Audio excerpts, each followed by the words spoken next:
Hello, boys and girls. Today is Monday, April 5th. And I know it's early, but we're going to be celebrating Earth Day this week. Every day this week, a different teacher is going to read to you about different animals. We're going to be reading from this book called Don't Let Them Disappear. And it's about 12 different endangered species across the globe.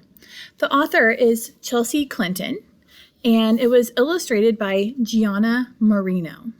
So first, we're going to take a look at what exactly we're going to be learning about all these different animals. So on the title page, or not the title page, but in the beginning, it has a key, which is a nonfiction text feature. And it's going to give us some information about what we're going to be learning and what these words mean. And the key says, some animals, let me see where I can get this back in. Can you guys see that? Okay. Some animals are more in danger of disappearing than others. Conservationists who study endangered animals classify the level of their risk of extinction on the scale of not endangered to extinct. So here are some words that we're going to be looking at while we're reading about the different animals. Not vulnerable, which means that most animals through every year, more species are added to the categories below. So that means that they are not vulnerable to becoming extinct. We have nearly vulnerable, animals that are on their way to having fewer than 10,000 of their species left. Vulnerable means fewer than 10,000 of their species left, and if nothing is done, they could be extinct in the wild within 100 years. Endangered means fewer than 2,500 left, and if nothing is done, they could be extinct in the wild within 20 years. Critically endangered means fewer than 250 left, and if nothing is done, they could be extinct in the wild within 10 years. Extinct in the wild means animals live only in captivity, meaning there's no animals in the wild. They live in zoos or animal rescue places. And extinct means there's no more of those animals on Earth. So we're going to learn about different animals and how they would be categorized as if they are vulnerable or becoming more vulnerable. All right, let's see what we have to say. There are animals on every continent and in every ocean on Earth. Tall ones and short ones, massive ones and smaller ones, animals with long necks and long legs, animals that are strong and not so strong. Every animal species is unique and important to life on Earth. Some are almost gone and could become extinct if we don't act now to save them. So let's find out our first animal. Who can tell me what animal is this?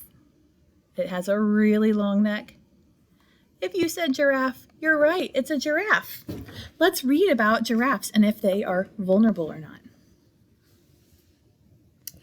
Long before the sun is up, giraffes wake early to get a head start on the day's work of walking, eating, and staying away from predators. Towers of giraffes will walk 9 miles or more every day to find all the food they need to eat. Even though they are the tallest animals on Earth with the longest necks, they use their nearly 2-foot-long tongues to reach even higher for the leaves that make up most of their diet. Every giraffe has a unique pattern of spots to help hide from predators. But giraffes don't rely solely on their spots for protection. A single giraffe kick can kill a lion. Wow, they're really strong. Don't let them disappear. So they live in Central, Eastern, and Southern Africa, and their endangered status is vulnerable. That means if we go back to our key, that means that there are fewer of 10,000 of them left. And if nothing is done, they could be extinct within 100 years. Oh, that's so scary. The reason they're becoming more vulnerable is because of habitat destruction, meaning where they live is being destructed.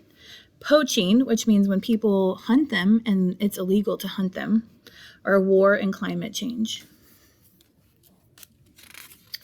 All right, the next animal we're going to learn about is, oh, look at that cute little baby. Gorillas. We're going to learn more about gorillas. All right, you ready?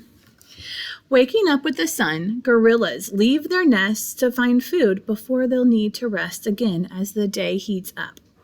While gorillas mainly eat plants, they sometimes snack on small insects too. It's hard work gathering the dozens of pounds of food that adult gorillas need to consume each day. Gorilla moms carry their babies on their chests or backs, and a troop of gorillas communicates by using sounds and facial expressions, similar to the way that we do. In captivity, some gorillas even have been taught to use sign language. Language is not the only thing humans and gorillas share. Gorillas can also catch human diseases, even a cold, which can be deadly. Don't let them disappear. Now, they live in central sub-Saharan Africa, and their endangered status is critically endangered. Let's go back to our key and find out what that means. Oh no, it means that there are fewer than 250 of the gorillas left.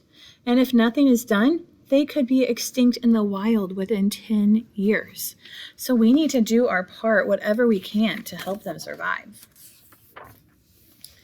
The reason why is habitat destruction, meaning, like we said with the giraffes, where they live is being destroyed.